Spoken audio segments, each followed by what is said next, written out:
I saw the movie The Long Walk last night, and I've got to say, this movie floored me. I knew going into this movie what it was basically about. I knew the premise of it. I really underestimated how gruesome, how brutal this movie was going to be.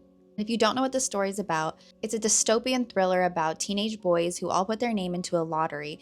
50 of them get chosen for something called the Long Walk.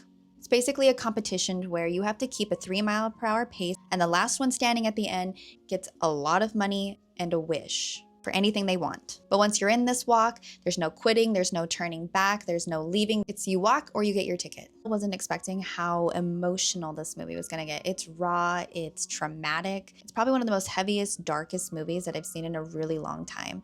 But I loved this movie. I felt like it kept my attention the entire way through. I mean, every time you saw one of these boys get their tickets, you saw it. And it felt like I was losing a brother or a friend myself. And you were going through it with these boys. Every step they took, it just felt as excruciating as if you were in there with them. And the more they walk and the more you hear about their story, you start to see that it's about control, it's about society.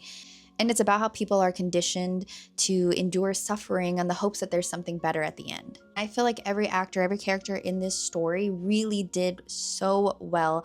I loved the two main characters. I felt like their brotherhood, their friendship was so believable. I cried multiple times throughout this movie. And I have to say that this is probably one of the best movies I've seen all year. I feel like it tops so many other movies that I've seen. And I just think they did such an amazing, amazing job. Said they shot this in chronological orders, and they said that's what made it so much more believable for themselves and for it to be believable for the audience. And I'm telling you, it really shined through. I don't think that anything I say can really do this film justice. I think you really just have to experience it for yourself because it is so heartbreaking and so good. 10 out of 10, I honestly think they did an amazing job.